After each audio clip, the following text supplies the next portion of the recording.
Fare impresa in Italia per un avvocato d'affari, un avvocato che si occupa di impresa, è una delle domande ricorrenti, è una delle cose con le quali si va a dormire e ci si risveglia e ci si trova di fronte a straordinarie eccellenze, straordinarie menti, imprenditori che hanno una visione incredibile, che però si perdono nel piccolo e bello, si perdono nella incapacità a volte di fare un passo indietro, di far entrare manager di alto profilo, di utilizzare i grandi capitali che la finanza internazionale mette a disposizione. E questo che cosa porta? Porta a vedere quante grandi gruppi internazionali acquisiscono aziende italiane. Non esistono grandi multinazionali italiane. Appena ci si arriva a un passo che ci si arriva, non c'è il coraggio di crescere in Italia. E questo vale per tutti i settori, vale anche per il mio. Non esistono grandi studi legali internazionali, esistono grandi studi legali italiani, esistono grandi imprese italiane, ma vedete i casi, e ce ne sono tantissimi, dove poi, l'ultimo è quello per esempio mi viene in mente di Italo, se è arrivato a diventare un grandissimo gruppo a livello internazionale nel settore della mobilità su treno, ti vendi agli americani.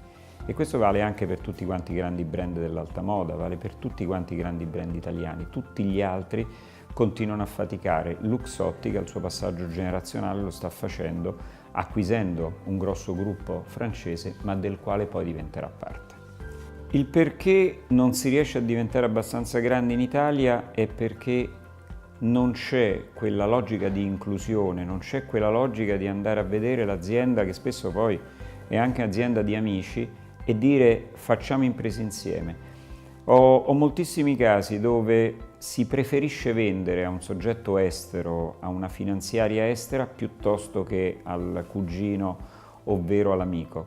C'è il terrore di dire io sono un numero 2 rispetto a un numero 1. C'è la fortissima incapacità di creare aggregazione, come si dice adesso, di creare sistema. E questo fa sì che noi non riusciamo a crescere. Modelli di straordinaria efficacia come quello di LVMH, il polo del lusso, se voi lo andate a vedere all'interno di moltissime aziende italiane.